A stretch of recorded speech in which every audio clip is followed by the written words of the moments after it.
So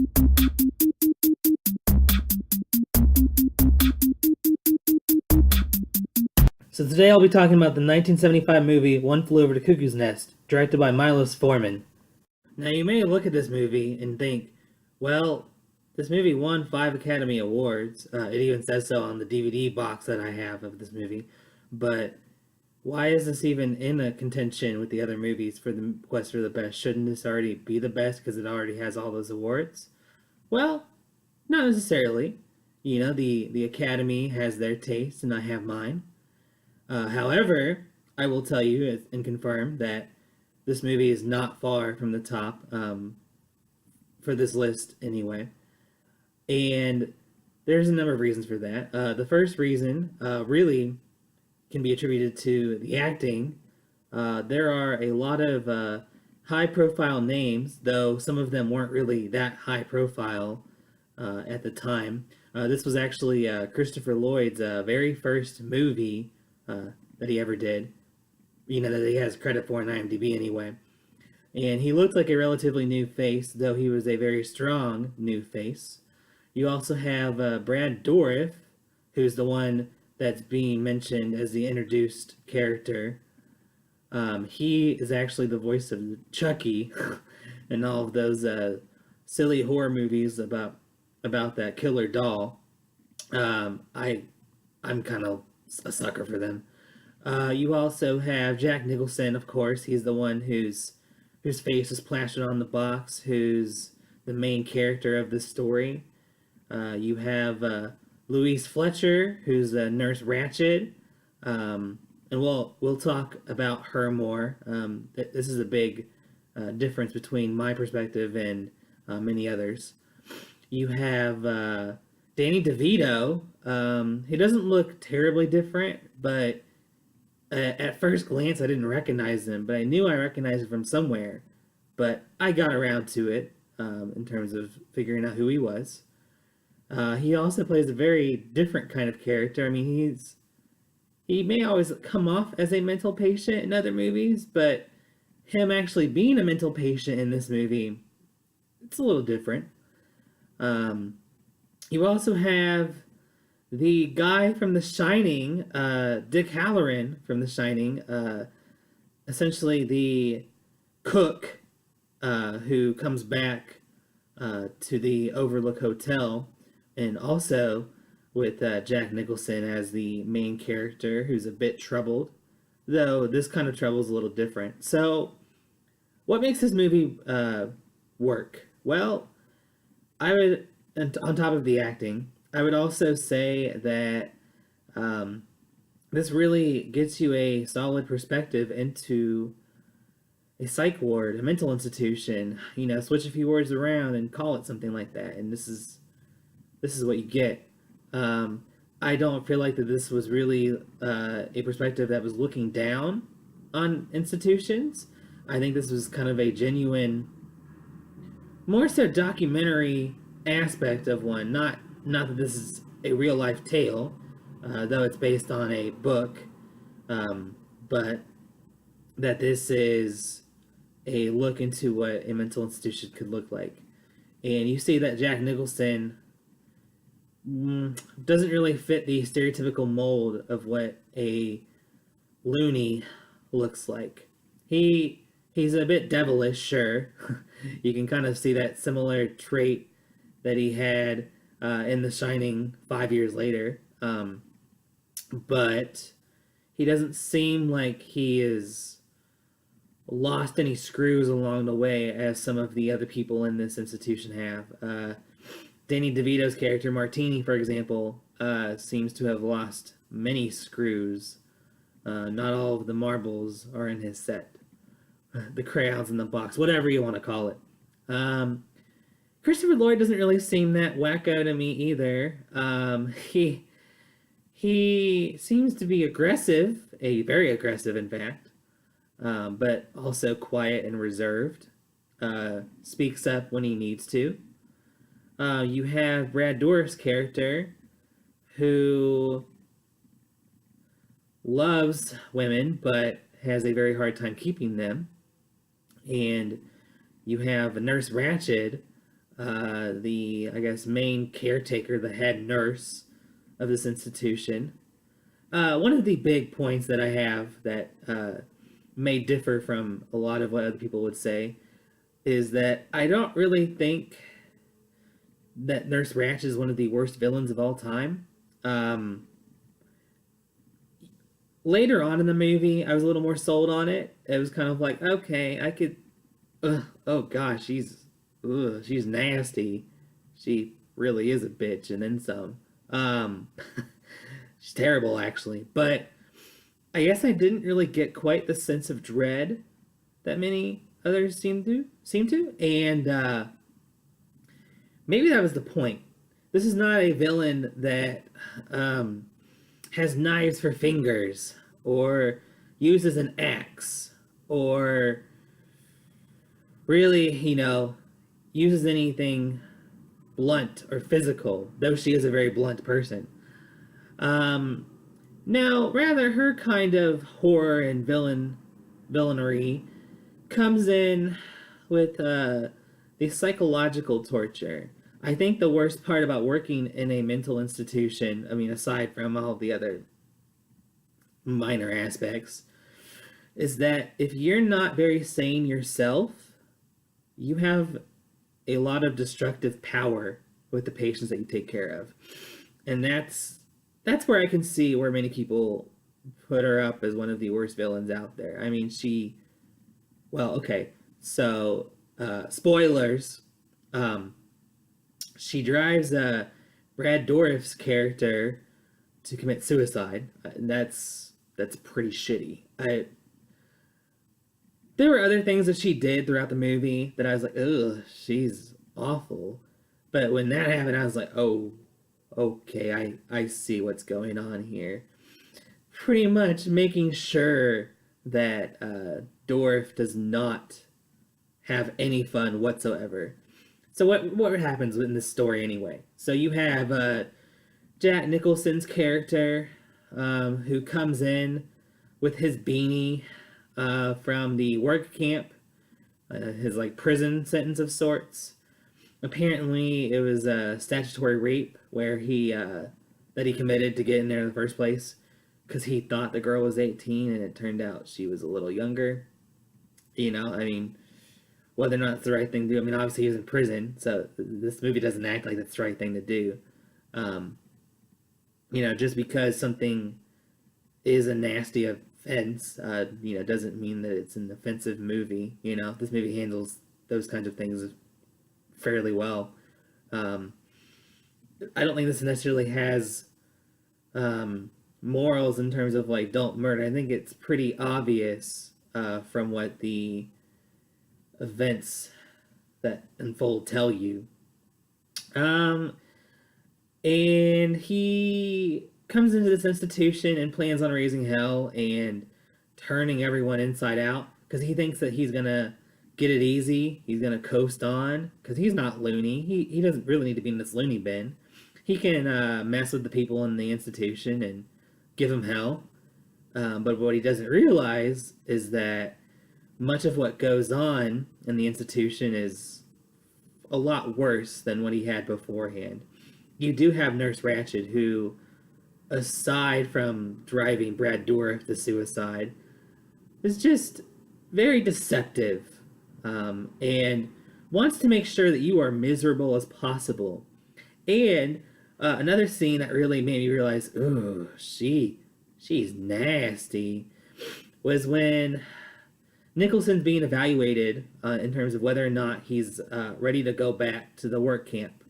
If he's too much of a fit, of a nervous fit, not like a fit to the piece of a puzzle, but like a nervous fit and needs to go back to the work camp and doesn't really need these services that the institution's providing.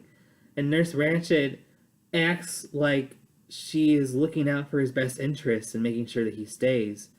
But you've started to realize, if you haven't already, that she has ulterior motives. So you start to think, oh shit.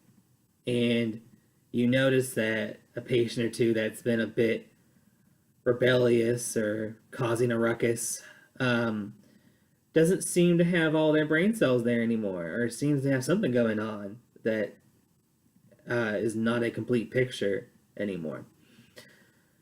So you have a lot of tension that builds up between Nicholson and Nurse Ratched. Nicholson wearing his beanie most of the time because his hair is wild as all get out.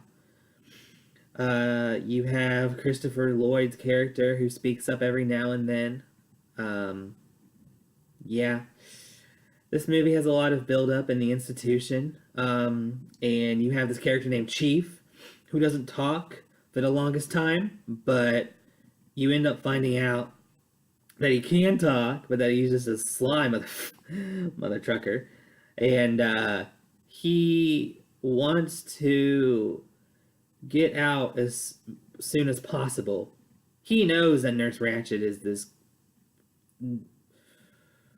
sneaky kind of evil. Some villains have an outright nasty nature to them. You know, think of when Jack Nicholson was the Batman, or think of The Shining, spoiler, when he becomes the axe murderer and loses his mind. And then you have the ending at the end. That's another point for another day. You have this build up between Nicholson and all the characters, and he sneaks them out by taking out this school bus, and he ends up having them all ride on this big boat in the middle of the sea, the ocean, the lake, whatever. It's set in Oregon, though a lot of the filming was in Santa Monica, but I digress.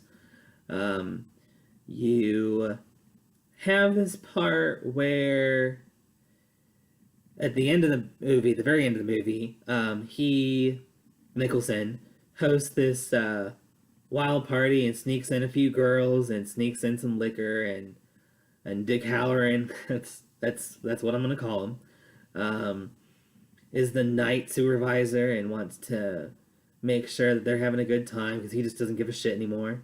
Then they all get busted at the end, or they get busted really a few times. They get busted with the boat while they're out schmoozing and cruising, literally.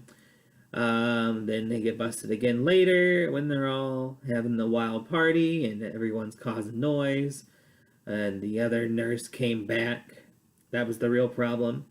And there's a lot of nudity in this movie. I mean, if you didn't know that coming into this movie, I mean, it's R. I mean, this is not a movie you take your little kids to by any means. I mean, I'm sure, I guess you could, but you'd set them on a different path for life for sure. I've learned a lot over time that I have much more of an appreciation for this movie now than I would have if I watched this when I was like 12, you know? Anyway, okay, so I've spent a lot of time praising this movie. So does there anything that happens not really work? Well, for one thing, I mean, there's a green screen, blue screen, whatever screen kind of effect that looks a little questionable when they're out fishing on the boat in the middle of the lake. But it's such a minor point. One of the bigger things I wasn't really a fan of was the ending. Ew. That's probably the biggest thing. If there are any other small points, I mean, it's hard to say. I guess for me, it's probably just a matter of the quotes in this movie are so vulgar. I feel even awful just even like reading them, even though they're not really my words. It's their words, you know. Maybe one day I'll put in clips in these videos. But anyway, you know, still like, you know, Nicholson and Ratched end up exchanging the C word, or, you know, like a blunt. But anyway, there really isn't much of an issue aside from the ending, which, you know, that's a pretty big issue. Spoilers again. They have this wild party that Nicholson hosts, and it gets busted by one of these nurses, and then Nurse Ratched gets called in, and then that's when she coerces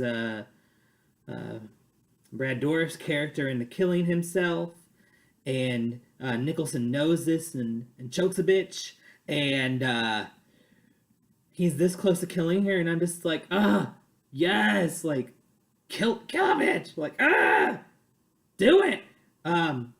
But that doesn't happen, unfortunately. I know you could say all this stuff about, like, yo, that's real life, buddy. You're not gonna get a happy ending. Well, damn it. Sometimes fiction can be made to have a happy ending.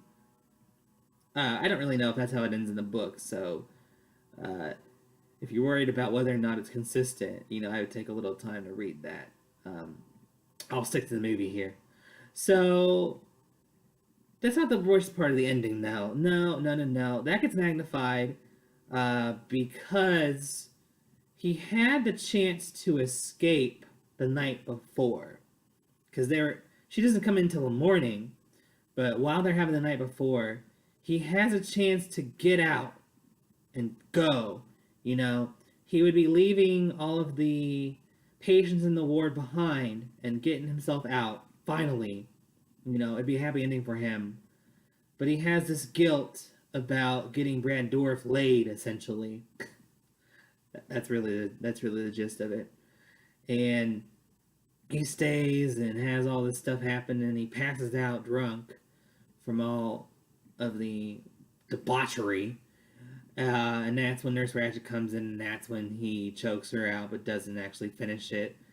And yeah, he ends up getting a lobotomy, and he had been hell on wheels, and then he had played slow after they had threatened to run one on him and make him permanently changed.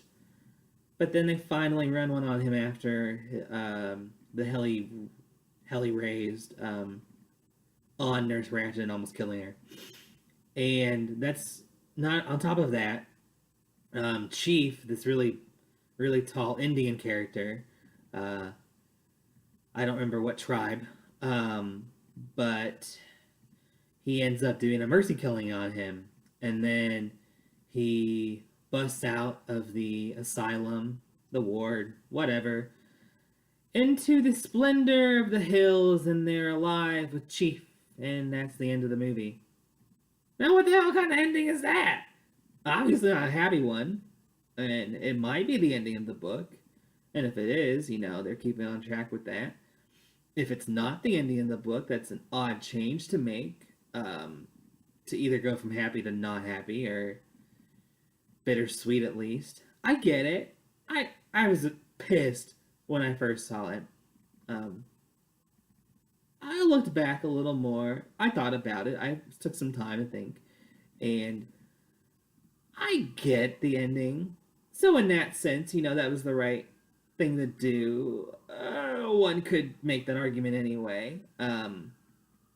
Primarily because Nicholson was a free spirit, and from what I recall, he had actually said at one point that if he was to have this kind of lobotomy and have basically no personality or no brain cells really left to function at all as a civilized human being, then he'd rather be dead. So, I guess in that sense, Chief is fulfilling his wishes. It's kind of like one of those, like, Terry Schiavo, or one of those cases where you're a vegetable. And in fact, there is a line in the movie where Nicholson is in this institution, and he says that the nurses think that he's crazy because he's not a goddamn vegetable and doesn't just sit there.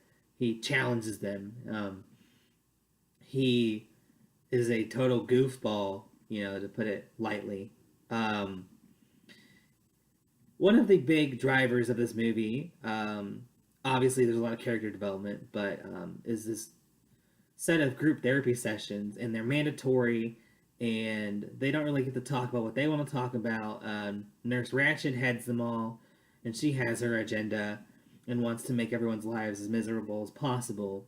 And then Nicholson ends up asking her about watching the World Series, and he gathers up a majority within the circle. Well, the problem is when she agreed to the majority, she meant the majority of all of the patients, not just the ones in the group session. See, there are like 15 or so that were not in the session, and there are like 10 inside the session. So now he has to spend all of his time coercing the other members of the institution to participate, and they're a lot more finicky than the ones in the session. They have their own rhythms that they're beating their drums to. Um, so it ends up happening is that the World Series doesn't end up playing, but then they probably the funniest part of the movie is when Nicholson does an entire like recap as if he's like a sports announcer and has all of the batters on deck and all of the innings are performed and all the bases are ran. Oh, it's fun. It's a moment where you can actually smile about this movie. Um, yeah. So the ending, I'm not really the biggest fan of, but it makes sense with the narrative, even though it's a bleak narrative. The character development is superb. Um, Honestly, I got this movie confused constantly with A Clockwork Orange before I saw either movie, and now I know that they're fairly distinct. I just kept mixing up Stanley Kubrick and Jack Nicholson because they collaborated for The Shining. But they're both very out there and different. A Clockwork Orange is really out there. This is more out there in terms of not a lot of movies are done like this in this kind of setting and work well in addition. So I would give this movie an A. This movie really sits between A Clockwork Orange and The Empire Strikes Back. I really like The Empire Strikes Back, especially with its balance of action scenes and character development. But there is a poignancy to this movie that I really appreciated, and I really liked the entire story. Even the ending, I didn't obviously like the ending, but it fit in the sense of the entire structure of the story. But I did like A Clockwork Orange more in its surrealness and very out there imagery and line delivery. Yeah, so this would be fourth as of the posting date of this video. So in terms of the next movie I'm going to do for this quest for the best, I haven't really decided yet. I'm probably going to do Return of the Jedi soon enough when I get a chance to collaborate with Sam again. In terms of the Hunt for the Runt, I do know that one. It's going to be the Garbage Pail Kids movie. Pray for me. It's going to be hard to talk about. At least with these kinds of movies, I can be excited and talk about all the good things and usually ignore a lot of the technical aspects of the film. I mean, all the technicals, they're superb. The editing works well. The sound really makes a difference. There obviously isn't a lot of contemporary or really upbeat music. There's some very loud music that plays into the actual scene because the nurses crank it up for the more senile patients to hear and have their therapy. And Nicholson raises hell about that too. Nurse Ratched is sinister in my eyes. I don't think she's the worst villain of all time. I can see why people say it though. Jack Nicholson delivers a superb performance. All of the actors really deliver a superb performance here. This movie kept me on my toes. I didn't really know what to expect next consistently. And I had a sense of accomplishment when I watched this movie, and I thought, okay, very nice. All right, so those are all my thoughts on this movie, and I'm excited to put in more efforts into this quest for the best. All right, well, this was fun to do, and I look forward to any feedback that y'all have, and I'll see y'all later. All right, bye.